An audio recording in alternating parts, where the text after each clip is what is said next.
London is a city full of history, beauty, and endless stories. But behind its shining lights and busy streets, there are places that carry something far darker. I remember the first time I walked past these haunted sites. The air felt colder, the silence heavier, and my heart wouldn't stop racing. You don't need to believe in ghosts to feel the weight of these walls. Sometimes the atmosphere alone is enough to make you doubt yourself. Tonight, I'll take you inside 5 places in London where history and haunting walk side by side. If you enjoy exploring haunted places and true ghost stories, make sure to subscribe so you never miss our next scary adventure. 1 Tower of London. I still remember the evening when I first stepped into the Tower of London. The air felt heavier than usual, almost as if the walls themselves were carrying centuries of sorrow. Tourists around me were laughing, clicking photos, but deep inside, I could sense something else, something unwelcoming. The guide kept speaking about executions, betrayals, and lost royals, but I wasn't listening much. My eyes were fixed on the chapel of St. Peter ad Vincula, where Anne Boleyn, the second wife of Henry VIII, had been buried. As I stood there, a strange chill passed through me, even though the summer sun was still shining outside. Walking further into the bloody tower, I felt a sudden silence fall over me. The sound of footsteps behind me made me turn, but no one was there. My heart raced. I told myself it was just the echo, yet the feeling of being watched refused to leave me. The top moment came when I reached the courtyard. The guide spoke of Anne Boleyn's final moments, and suddenly, a group of tourists gasped. I turned quickly, and for a split second, I saw a flicker of a woman dressed in Tudor-era clothing near the scaffold site. She wasn't clear, almost like a shadow blurred by the wind. My stomach dropped. I blinked, and she was gone. Everyone around me whispered nervously, some even laughed to hide their fear, but I knew what I saw. As I moved closer to the White Tower, another spike hit me. The staircase leading up felt unbearably cold. My hand brushed against the stone wall, and it was freezing to the touch. I couldn't shake off the image of Anne walking those same stones, her head held high even as she faced death. In that moment, I felt an overwhelming sadness, like her pain still lingered, etched into the tower itself. When I finally stepped outside, the sunlight felt different, warmer, almost like freedom. Yet a part of me remained inside those walls, trapped with the memories of the people who never left. Even today, whenever I close my eyes, I can still picture her figure near the scaffold. Some say it's just imagination, but I know what I felt. The Tower of London is not just a tourist site. It's a place where history and haunting walk side by side, and if you ever stand there quietly enough, you might feel it too. 2 Highgate Cemetery. It was a gray afternoon when I found myself walking through the gates of Highgate Cemetery. The sky was heavy with clouds, and the silence inside felt deeper than the streets I had just left behind. The moment I stepped in, I could sense that this was not an ordinary graveyard. The air was damp, and the old trees leaned over the narrow paths like silent guardians of the dead. I followed the trail past broken tombstones and ivy-covered mausoleums. Each step echoed louder than it should have, and I couldn't help but feel I was not walking alone. The cemetery is famous for its legends, especially the Highgate vampire, but I never truly believed those stories. Still, the strange atmosphere made me question myself. The first spike came when I stopped by a cracked angel statue. Its face had eroded with time, but the eyes still seemed alive. As I stood there, I heard a faint whisper, so soft I thought it was the wind. But then it came again, clearer this time, like someone calling from behind me. I spun around, heart pounding, but no one was there. The pathway was empty, only shadows stretching across the stones. I tried to shake it off and kept walking, but the feeling grew stronger. At one point, I passed a large vault, its heavy iron door half open. A sudden cold air rushed out, touching my skin like icy fingers. I froze. My mind screamed to leave, but my body stood still, listening. From the darkness inside, I heard a low sound, almost like breathing. I stepped back, my chest tightening, and for a moment, I felt sure someone was inside watching me. The second spike hit me near the Circle of Lebanon, where the grand crypts stand in silence. As I walked past, I caught a glimpse of movement at the corner of my eye, a tall, shadowy figure slipping between the vaults. It wasn't a trick of the light. It moved with purpose, vanishing before I could fully focus. My hands shook, and I could barely breathe. By the time I reached the exit, the sky had darkened. The whispers, the shadows, the sense of being followed, they all blended into one chilling memory. Stepping out of the cemetery felt like crossing from one world back into another.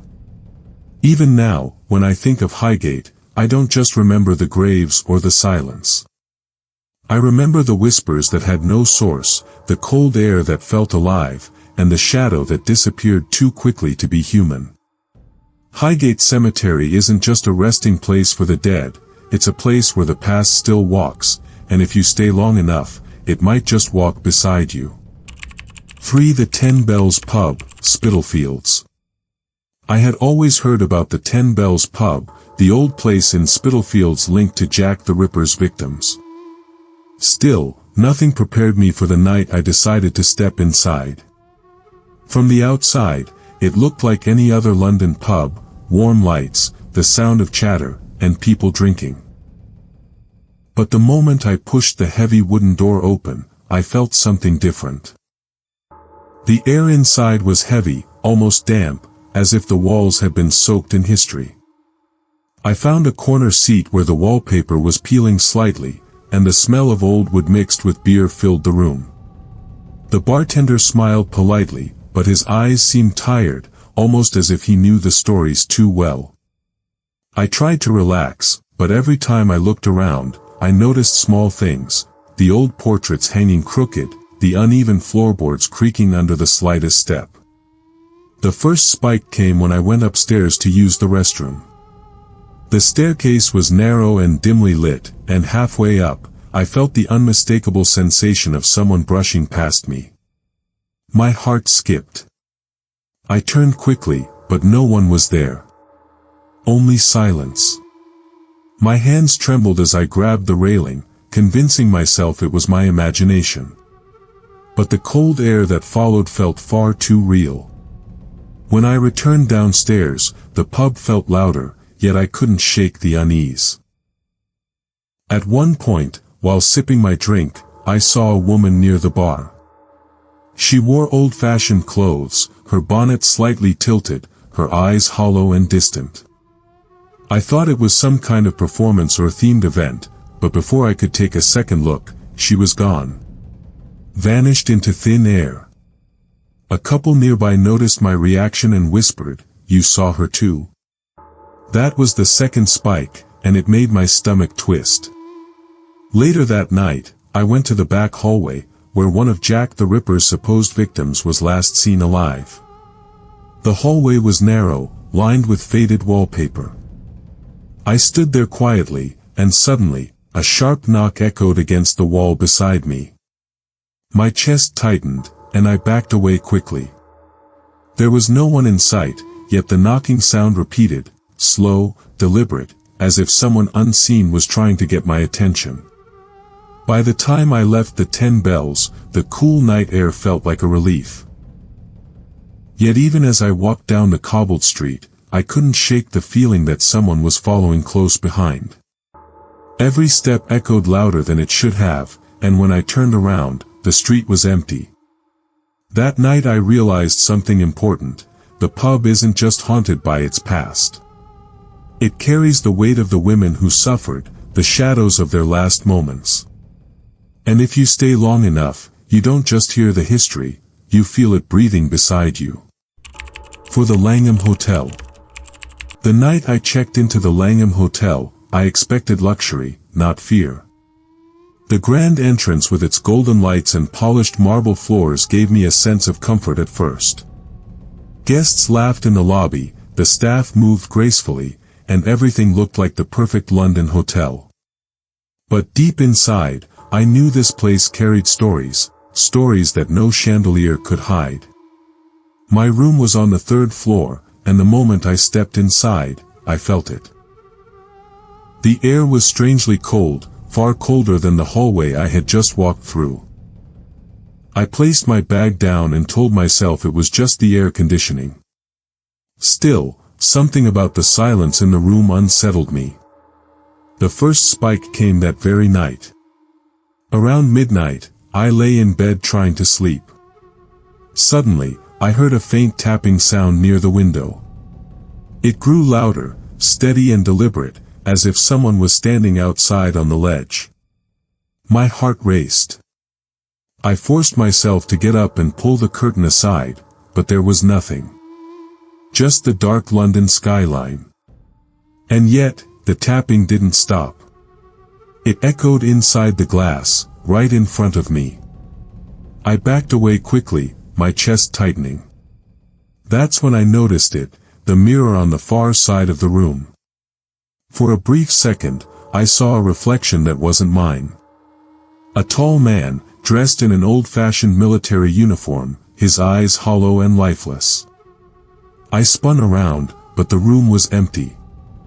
The mirror showed only me now, pale and trembling. That was the second spike, and it shook me to the core. The next morning, I thought maybe I had dreamt it all.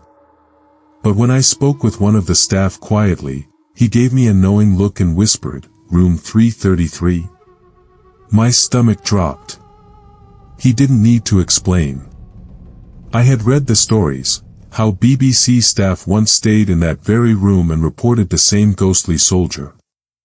Hearing it from someone inside the hotel made it all too real. On my final night, I tried to stay calm, but the atmosphere grew heavier. The shadows in the corners felt thicker, the silence almost pressing against my ears. At around 3 a.m., I woke up to the sensation of someone sitting on the edge of my bed. I froze. The mattress sank slightly under a weight that wasn't mine. My throat went dry, and I couldn't bring myself to move. When I finally found the courage to switch on the lamp, there was no one, but the impression of a body remained on the sheets beside me. Leaving the Langham was a relief, yet even as I walked out through the shining lobby, I couldn't shake the thought that something from that room was still watching me. The hotel is beautiful, yes, but behind its walls lies a truth you can only feel when you spend the night there. And trust me, it's not the kind of night you ever forget. 5. Hampton Court Palace. The first time I stepped into Hampton Court Palace, I was struck by its beauty. The red-bricked walls, the grand courtyards, the echoes of footsteps on stone, it all felt like walking straight into history. But beneath that beauty, there was something darker, something I could feel almost immediately. As I wandered through the long corridors, the air felt heavy, almost as if the walls remembered every scream, every prayer, and every betrayal that had happened here. I knew the palace was famous for the ghost of Catherine Howard, the fifth wife of Henry VIII, but I didn't expect to feel her presence so strongly. The first spike came when I entered the haunted gallery. The moment I stepped inside, the atmosphere shifted. The corridor was long, dimly lit, and eerily silent. As I walked, I suddenly felt a rush of cold air against my neck, so sharp it made me stop in my tracks. My heart pounded as I looked around, but no one was there. For a few seconds, I thought I heard the faint sound of a woman's footsteps running, quick and desperate, but the gallery was empty. I kept moving, trying to convince myself it was just my imagination. Then came the second spike. Halfway down the gallery, I heard a piercing cry echo through the hall. It wasn't a tourist, it wasn't a guide, it was something else. The sound was raw, filled with terror, like someone begging for mercy. My chest tightened as I realized it matched the very story of Catherine Howard, who had once run through this gallery screaming for her life, only to be dragged back to her fate. In that moment, it felt as if the past was replaying itself in front of me, and I was caught in the middle of it. I pressed my hand against the cold wall for balance, but instead of comfort, I felt a vibration, faint but undeniable, like the wall itself was trembling with the memory. My legs grew weak, and I could hardly breathe. The final spike came just as I was leaving.